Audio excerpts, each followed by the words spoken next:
Dah 9.03, boleh kita start ke? Boleh. Okay, start je Okay, Bismillahirrahmanirrahim. Assalamualaikum. Nama saya Irna. Saya dah kenal dan dah amalkan pun produk-produk Shonghu sejak 2009. So Alhamdulillah dah lebih 15 tahun dapat banyak sangat kebaikan, manfaat daripada produk-produk Shonghu. So selain daripada dapat manfaat daripada produk kan, dalam Shonghu juga saya dapat banyak sangat ilmu kesihatan dari leader-leader kita dekat Shonghu. So Alhamdulillah ilmu-ilmu ni lah yang buat saya lebih yakin untuk continue ambil kita punya produk semua. Dan of course lah bila kita ada ilmu ni kita jadi lebih bersungguh nak jaga kesihatan badan kita kan. Dan salah satu ilmu kesihatan yang saya rasa best sangat, best sangat-sangat lah kan, topik yang saya nak kongsi pada malam inilah iaitu kita punya sistem imun. Okay, so sistem imun ni adalah super weapon untuk badan kita. Kenapa saya panggil super weapon? Berbeza dengan rawatan moden. Kalau kita nak rawat sesuatu penyakit, pakar-pakar ni kan, kita punya pakar saintis, dia kena try and error tau. Nak cari satu rawatan atau ubatan untuk setiap jangkitan virus ke bakteria ke yang serang badan kita. So berapa banyak lah kan try and error nak kena buat. Lagipun nak kena tahu virus tu dia punya rupa dia macam mana, dia punya kriteria dia macam mana kan. Dan virus 20 tahun dulu tak sama dengan virus sekarang. Tak sama dengan virus yang 20 tahun lagi kan. So tapi kita lupa yang kita ni, badan kita ni ada built-in super weapon sendiri. Yang sangat-sangat sempurna. Yang mampu untuk bunuh apa saja jenis musuh yang datang, tak kira lah 20 tahun lepas ke, 40 tahun ke, 20 tahun yang ke depan lagi ke, macam mana rupa pun virus tu, macam mana rupa pun bakteria tu, kita punya sistem imun ni mampu nak detect, mampu nak bunuh apa-apa saja musuh yang menceroboh badan kita. Ataupun kalau dah ada kerosakan dalam badan kita, iaitu sel-sel yang dah sakit, sel-sel yang dah berubah rupanya, kita punya sistem imun mampu untuk untuk lawan. So far tak ada lagi, saya rasa tak ada lagi pakar perubatan ke pakar saintis ke yang mampu buat treatment sehebat kita punya sistem imun badan ni. Dan sistem imun badan kita ni 24 jam dia bekerja untuk melindungi badan kita. So sangat-sangat hebat. So jom kita tengok apa benda tentang sistem imun ni apa yang hebat sangat tentang sistem imun. Alright. So sebenarnya dalam kita punya sistem imun ada banyak organ yang terlibat untuk membentuk kita punya sistem imun ni. Okay, nombor satu ialah kita punya sumsum tulang, bone marrow Dekat sumsum tulang ni terhasilnya banyak sel darah, termasuklah kita punya sel imun. Okay. Yang kedua ialah thymus. Thymus ni dekat sini. Thymus ni pula dia macam training camp untuk askar sel imun kita ni. Macam camp training macam dihantar PLKN kan. Ada beberapa jenis sel imun yang kita kena hantar dulu training tau. Dia tak terus pandai. So kita kena hantar dulu training dekat thymus ni lah. So that kita punya sel imun ni dia boleh bekerja dengan lebih hebat lagi, dengan lebih spesifik lagi. Yang ketiga ialah kita punya tonsil dengan kita punya appendix. Ni organ ni yang selalu kena buang kan. Kalau dia bengkak, kalau dia sakit, dia kena buang. Perasan tak? Senang-senang je buang kan. Tapi dua-dua ni organ sistem imun kita tau. Tonsil, dia bantu untuk protect badan kita dekat bahagian atas. Kan daripada ancaman dekat bahagian atas. Appendix pula dia protect dari jangkitan area bawah, usus ke bawah lah. So kalau kita buang tonsil, buang appendix ni Macam mana kita nak protect badan kita daripada ancaman-ancaman bakteria ni. Okay, so memang ada fungsi dia sebenarnya.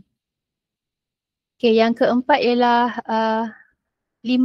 limpa, spleen. Dia duduk dekat belakang kita punya perut ni. Limpa ni tugasnya lebih kepada nak restore kita punya sel-sel imun, nak simpan kita punya sel-sel imun, dan dia juga menapis darah, dan kadang-kadang dia ada juga fungsi untuk melawan beberapa jenis jangkitan. Okay, kemudian kita ada sistem limfatik dan nodus limfa, lymph node. Okay, sistem limfatik ni dia actually sebahagian daripada sistem peredaran darah dan sebahagian lagi daripada sistem pertahanan. So dia tolong dua-dua sistem. Tapi instead of kerja dia hantar darah kan, macam saluran darah kan dia hantar darah, tapi sistem limfatik ni dia hantar cecair, satu fluid ni yang jernih yang dipanggil sebagai lymph. Okay, so bila darah kita jalan satu badan kita kan, so cecair limfa ni dia akan pergi ke sel-sel yang berdekatan, dia akan collect mana-mana toksin ataupun kalau dia dapat detect ada makhluk-makhluk yang bahaya macam bakteria, dia akan collect, dia akan ambil dan dia akan masukkan ke dalam kita punya saluran limfa. Dan dia bawa juga sel-sel imun kita ke tempat yang diperlukan kat mana-mana bahagian dalam badan kita. Dan setiap kali dia lalu kita punya sistem limfatik ni kan, dia akan lalu kita punya nodus limfa ni lah, kita punya lymph nodes. Dekat lymph nodes kita ni ada filter. So dekat lymph node ni lah dia akan tangkap apa-apa yang bahaya macam bakteria daripada cecair lymph tu. So bila dia dah habis buat kerja, dia akan masuk balik dalam kita punya saluran darah. Dia buat kerja saluran darah pula. Okay. So ini adalah kita punya organ sistem imun. Dia bukannya satu organ saja untuk bekerja untuk kita punya nak pastikan kita punya sistem imun ni berfungsi dengan baik, tidak. Ada pelbagai organ yang terlibat sebenarnya. Alright. Okay. Untuk sistem imun yang mantap, yang boleh bekerja dengan efisien, kita punya sistem imun ni dia perlu tahu nak bezakan mana satu musuh, mana satu kawan. Kalau kawan contohnya macam sel protein ataupun sel yang dalam badan kita, molekul-molekul yang ada dalam badan kita lah kan. Tu kawan lah bagi dia. So dia akan bagi permission untuk sel-sel ni, protein-protein ni untuk duduk dalam badan kita. Tak kisahlah nak duduk dalam saluran darah ke, nak duduk kat usus ke, dia bagi je, tak kisah. Tapi kalau dia jumpa musuh, sistem imun ni dia akan trigger tau. So dia akan bertindak lah pada musuh tu. Sama ada dia nak lawan ataupun nak kepung, ataupun dia nak makan, macam tu lah kan. Apa-apa yang trigger kita punya sistem imun ni, dipanggil sebagai ni antigen. Okay, dia yang trigger kita punya sistem imun. Antigen ni dia macam bahan bukti, evidence lah yang polis bawa kan, nak tunjuk yang dia ni bersalah. So bila ada antigen ni dalam badan kita, bila antigen ni dah didetect, badan kita dah alarm lah, dah ada penceroboh dalam badan kita. So kita punya sistem imun ni dah ready nak lawan. Bila kita punya sistem imun triggered, adalah beberapa sel imun ni dia akan start lawan dan dia akan keluarkan satu chemical fluid ni, cecair kimia ni yang dipanggil sebagai cytokines. So inilah cytokines.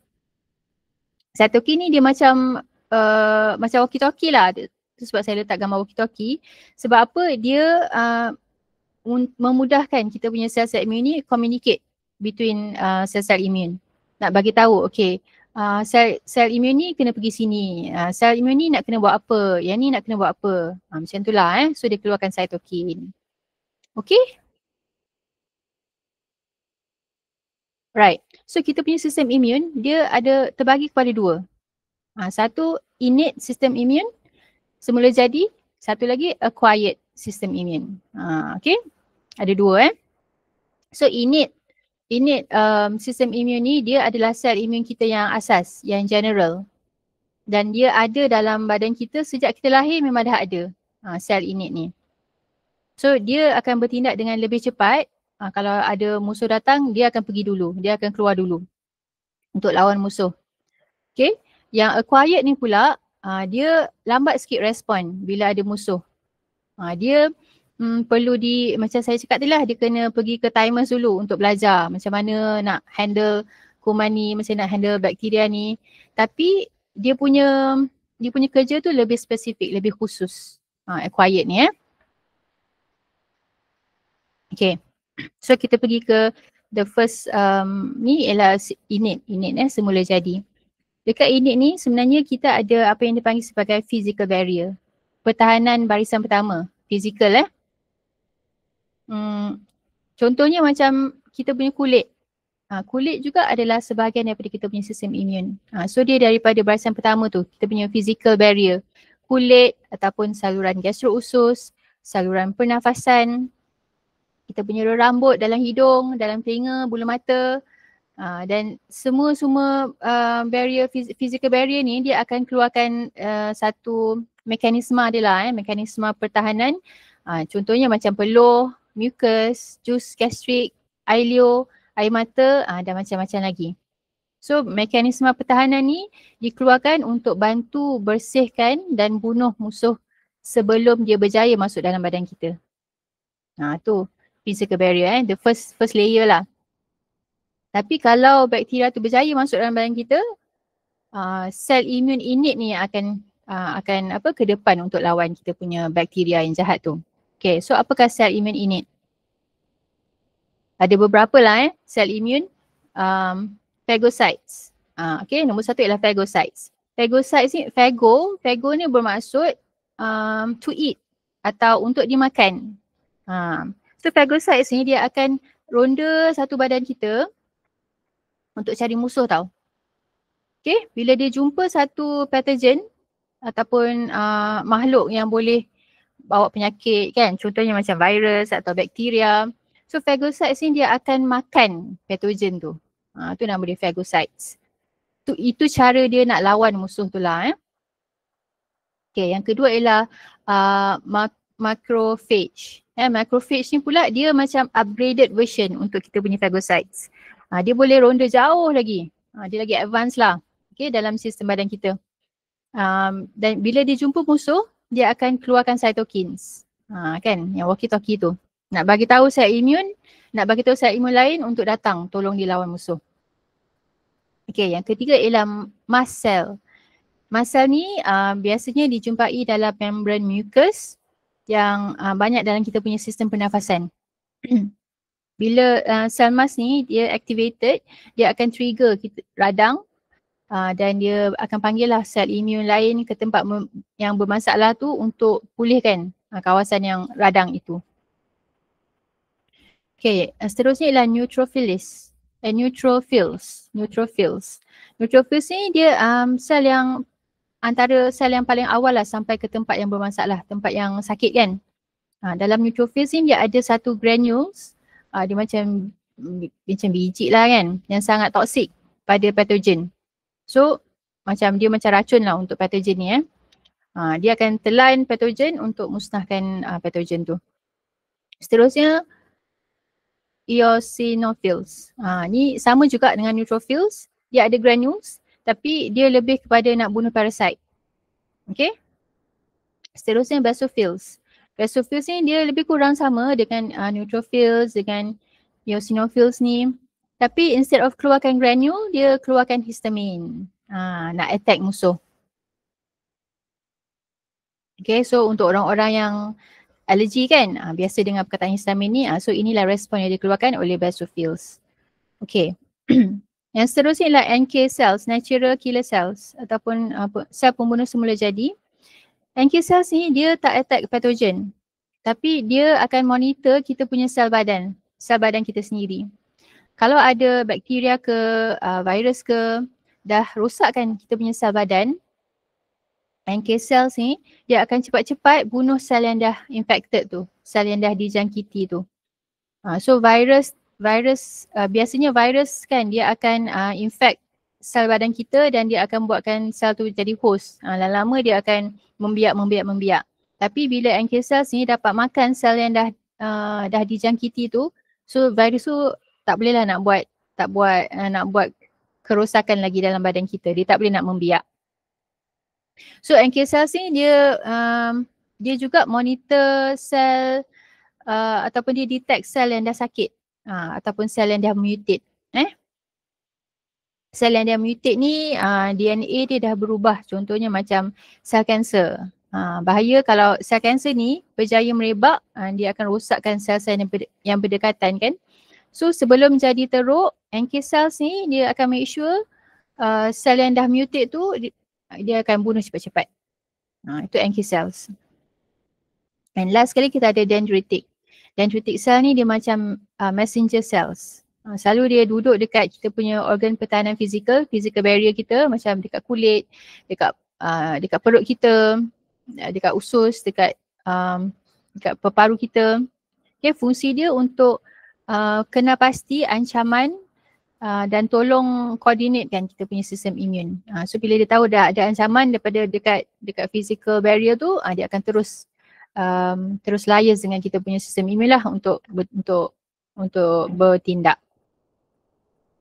Okay. Seterusnya acquired sistem imun pula. Okay, acquired ni maksudnya dia bukannya sistem imun yang memang dah sedia ada dalam badan kita, tapi dia perlukan latihan. Perlu latihan dan dia mampu untuk hasilkan senjata yang lebih khusus. So dia lagi hebat lah maksudnya. Okay, ada dua jenis sel imun acquired ni, iaitu sel B dan juga sel T. Okay, sel B dihasilkan dekat sum-sum tulang dan digerakkan ke sistem limfatik untuk di-training lah. So bila dia diaktifkan, dia akan terbagi kepada dua, iaitu plasma B. Plasma B ni yang menghasilkan antibody. Antibody ni dia macam senjata yang lebih tepat lah, macam misal yang lebih tepat untuk bunuh virus. Dan yang kedua ialah memory B. Memori ni dia ingat lah kan, dia akan ingat virus ni, info virus ni, data virus ni, supaya bila virus tu datang balik, lepas tu dia dah tahu dah apa senjata nak dikeluarkan, apa misal yang paling tepat sekali yang confirm boleh bunuh. Itu dia memory B. So kalau macam kita tengok penyakit macam demam campak kan kita kena sekali je, lepas tu dah tak kena dah. Kenapa? Sebab memory B ni lah dia dah simpan dalam memori dia dan dia dah tahu bila virus tu datang balik apa senjata yang nak dikeluarkan, apa antibody yang nak dikeluarkan. Okay, yang kedua ialah sel T. Sel T pun dihasilkan dekat sum-sum tulang dan dia dilatih di thymus, camp askar tadi kan, dekat thymus. Sel T ni ada 3 jenis. Satu helper T. Helper T ni bantu untuk kenal pasti musuh dan dia bantu kawal respon sistem imun kita. Yang kedua cytotoxic T. Dia bunuh sel yang telah dijangkiti dan sel kanser. Dia macam bantu NK cells lah. Dan regulatory T. Yang ni dia kawal sistem imun, dia akan hentikan aktiviti sistem imun seperti radang dan hentikan serangan sistem imun. So dia juga dikenali sebagai suppressor T. Okay. So itu adalah kita punya sel-sel imun yang ada dalam kita punya sistem imun lah, sistem imun kita. Okay, so macam mana sebenarnya sistem imun kita yang bekerja? Tadi dah kenal kan apa sistem imun. So macam mana dia bekerja sebenarnya? Okay. Macam nak besarkan saya tak tahu macam nak besarkan. Tak jumpa mana nak besarkan. Oh ni. Okay. Alright. So macam mana kita punya sistem imun kita bekerja? Katakan ada bakteria. Okay, ada bakteria dah kontak dengan kita punya physical barrier. Contohnya macam kita punya kulit. Okay, ni bakteria, ni kita punya kulit. So kebanyakan bakteria dia tak dapat nak tembus dalam badan kita sebab ada kulit kan yang dah protect. Tapi kalau sistem badan kita lemah ataupun bakteria tu macam super kuat, berjayalah masuk dalam badan kita. So bakteria ni dia akan jumpa apa? Jadi jumpa dengan sel-sel init kita, sel-sel yang asas tu. Okay. Sini. Okay. So bakteria ni kan dia akan bawa satu antigen kan. Antigen tu macam dia punya bukti lah yang dia ni memang penceroboh. Okay. So bila dia ada antigen tu, antigen ni dia akan provoke kita punya sel imun. So sel imun ni akan lawan balik lah. Sama ada dia fagosit akan keluar, fagosit akan makan ataupun sel-sel yang lain dia akan keluarkan cytokine. So bila cytokine ni dikeluarkan nanti dia untuk panggil lah kawan-kawan lain untuk bantu lawan antigen ni. Okay. Kalau kita punya sel dijangkiti pula dengan virus. Okay, sel ni dah dijangkiti virus ataupun sel tu dah mutate. So NK cells, natural killer cells, dia akan datang dan bunuh sel ni. Sel yang dah dijangkiti itu.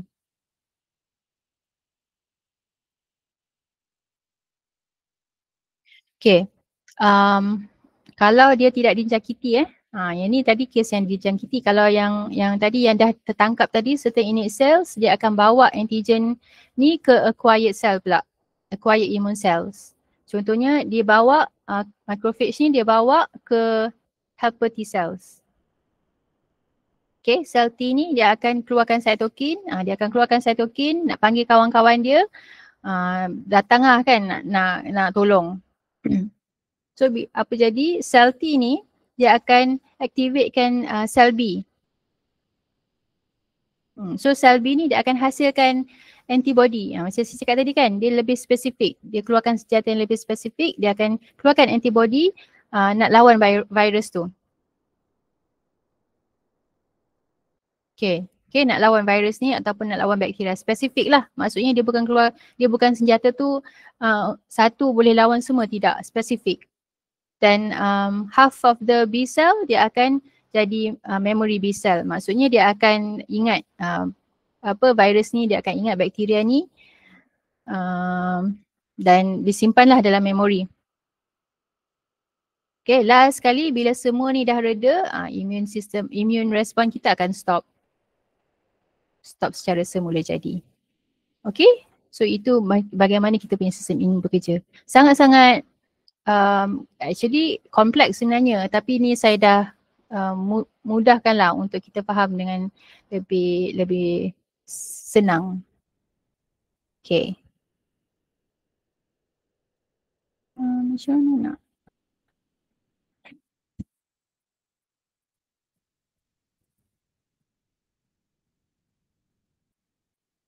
Okay. So kalau kita tengok, badan kita ni sebenarnya mampu untuk lawan penyakit ataupun kawal penyakit daripada terjadi. Tak kisahlah virus yang datang tu demam biasa ke ataupun virus influenza ke, COVID ke, apa-apa jenis bakteria lah kan. Macam-macam patogen yang ada. Bukan ancaman dari luar je, mungkin ancaman dari dalam kan. Maksudnya kita punya sel tu dah rosak, sel tu dah mutate, sel tumor misalnya sel kanser. Sistem imun kita sebenarnya mampu nak kawal. Tapi dengan syarat kita punya sistem imun ni kena sihat lah dan dapat berfungsi dengan cemerlang. So macam mana kita nak tahu dia dapat berfungsi dengan cemerlang ke tak? Kalau kita ni selalu jatuh sakit. Contohnya kalau macam setiap bulan tu asyik sakit. Tu dah menunjukkan yang kita punya sistem imun tu lemah. Okay? Ataupun kalau kita ada masalah kulit masalah eczema, masalah psoriasis ataupun masalah dia panggil autoimmune macam SLE, apa lagi autoimmune. Okay, itu adalah masalah sistem imun yang terlalu hyper. Pun tak boleh juga. Dia tak boleh terlalu lemah, tak boleh terlalu lembik ataupun tak boleh terlalu aktif sangat, tak boleh hyper sangat. Dia kena kat tengah-tengah. Okay?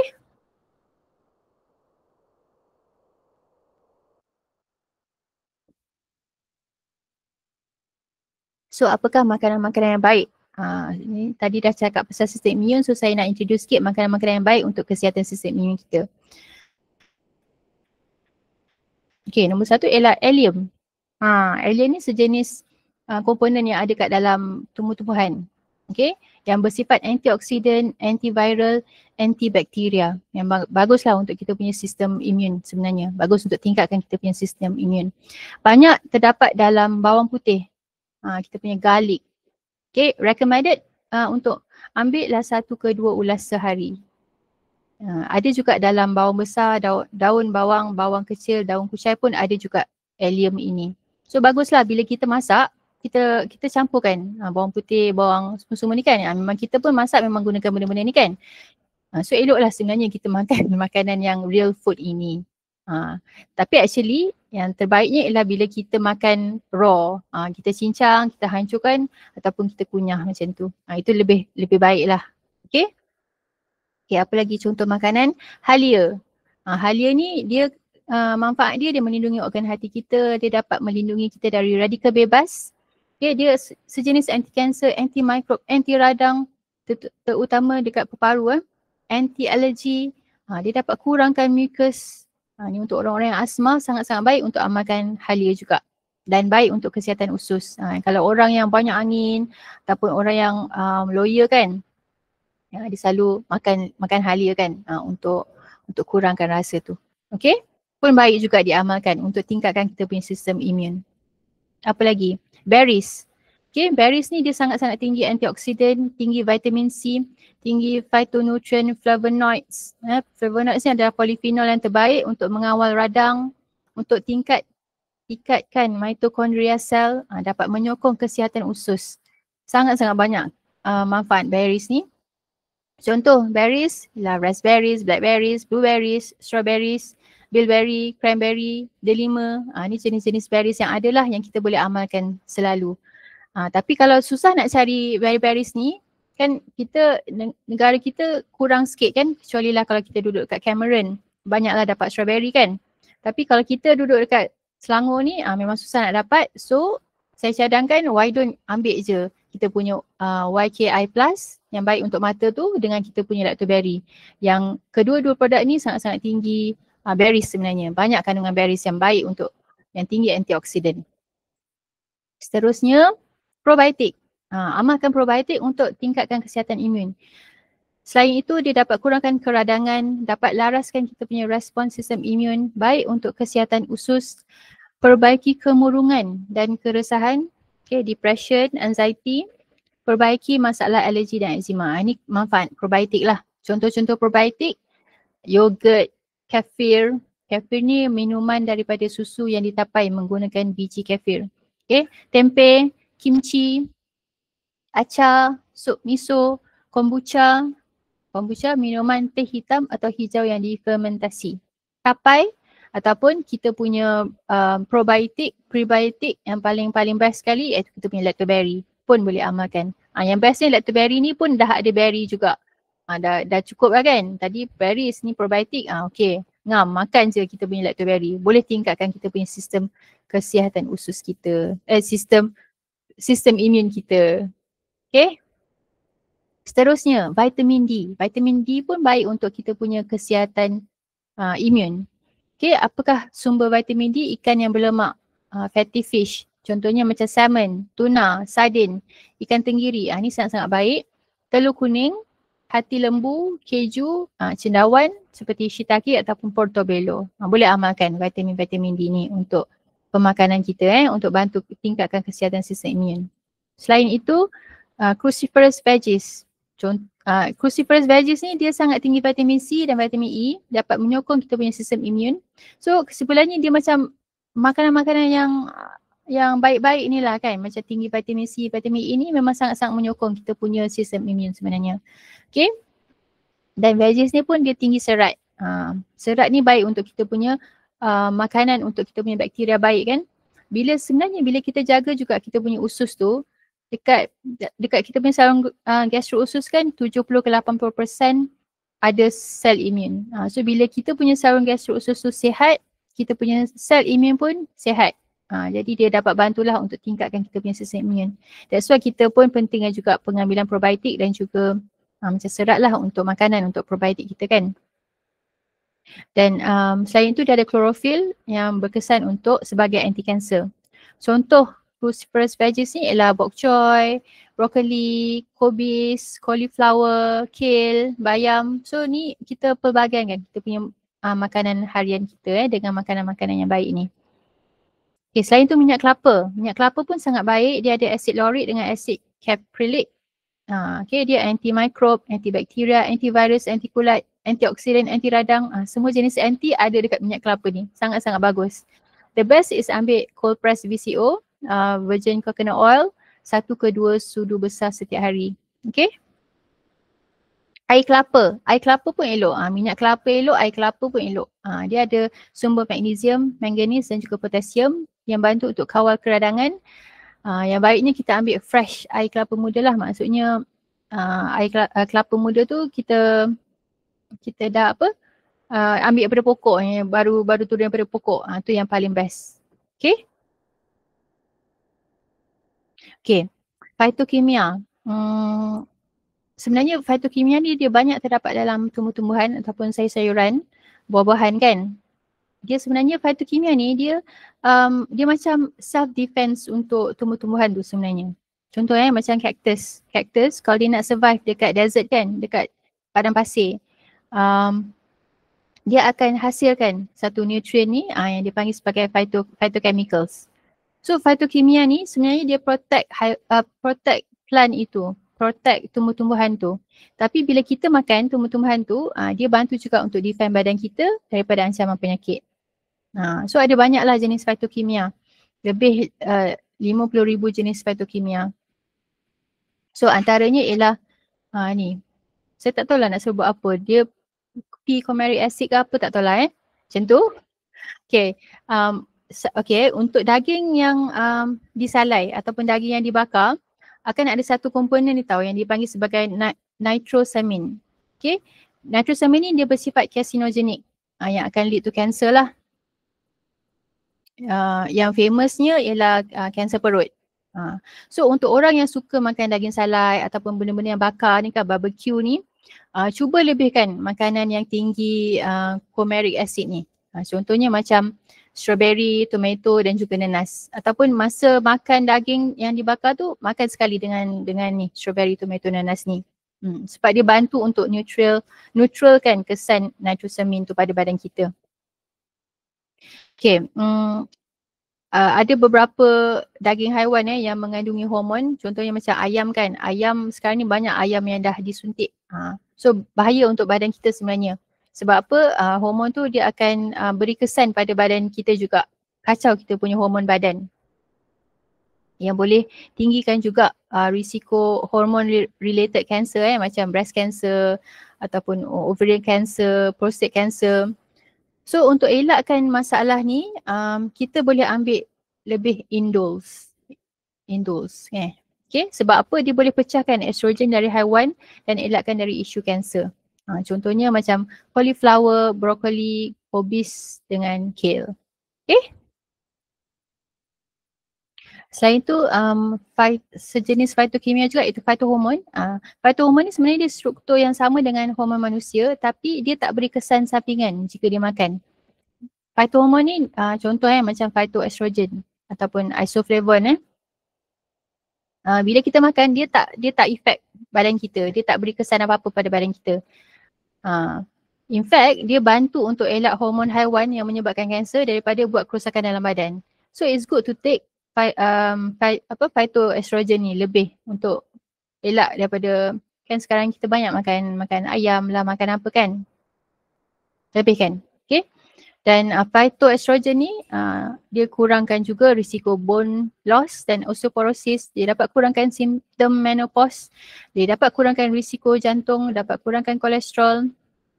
Dan contoh phytoestrogen ialah kacang soya. Dan kita punya soya protein adalah soya protein yang terasing, yang sangat-sangat baik, yang mengandungi isoflavone yang sangat-sangat baik. So boleh diamalkan, especially untuk orang-orang perempuan. Sangat-sangat recommended untuk amalkan kita punya soya protein. Okay, selain tu polisakarida. Polisakarida ni dia banyak terdapat dalam cendawan. Dia sangat-sangat berkesan untuk aktifkan kita punya sel imun, laraskan sistem imun, anti radang, antibakteria, antiviral, anti-tumor, semua jenis anti, dan bantu mempercepatkan pemulihan badan. Okay, contoh polisaccharides ialah kita punya lingzi, shiitake, maitake, ni jenis-jenis cendawan lah. Dan apa saya nak highlight sikit, kita punya lingzi Xuanhou dia memang terbukti berkesan untuk pelarasan sistem imun. Kita dapat 5 akreditasi untuk pelarasan sistem imun. So memang bukan kita simply cakap, memang dah ada kajian terbukti bantu untuk laraskan sistem imun. So ambil je lah kita punya lingzi untuk bantu tingkatkan kita punya sistem imun. Okay. Kemudian makanan yang tinggi antioksidan dia dapat menghalang aktiviti radikal bebas. Okay, sebab radikal bebas ni dia akan menyebabkan kanser, menyebabkan masalah jantung, menyebabkan penuaan, macam-macam lagi kerosakan dalam badan kita. Radikal bebas boleh jadi daripada asap rokok, daripada bahan kimia berbahaya, dan juga radikal bebas ni dihasilkan oleh badan kita juga. Dia waste produk badan kita lah sebenarnya. So untuk buang radikal bebas ni dalam badan, satu, kita boleh amalkan makanan-makanan yang tinggi antioksidan seperti anggur, apple, berries, delima, chia seed, walnut, bayam, kobis merah, dark chocolate, kopi, teh hijau.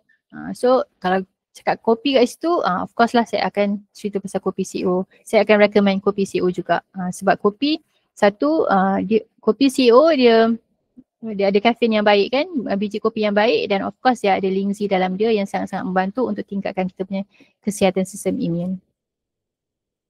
Okay, selain daripada pemakanan, of course kita kena jaga juga kita punya gaya hidup. Kena gaya hidup yang sihat. Dia tak boleh hanya bergantung pada pemakanan saja. Yes, memang pemakanan memainkan, dia adalah faktor yang terbesar dalam kerosakan badan kita sebenarnya. Tapi selain daripada pemakanan, kita pun mesti bantu untuk ubah gaya hidup kita kepada gaya hidup yang lebih sihat. Okay, contohnya kita perlu amalkan senaman dan regangan, stretching, senaman at least 30 minit sehari. Buatlah macam try 3 minggu sekali, 3 kali seminggu. Kalau nak lebih lagi baik. Okay, sebab apa? Bila kita buat senaman ni, bila kita buat stretching ni, dia bantu untuk lancarkan pengaliran limfa kita. So that tadi saya cakapkan lymph ni dia akan collect semua toksin-toksin, dia akan collect mana-mana bakteria ke yang ada dalam badan kita.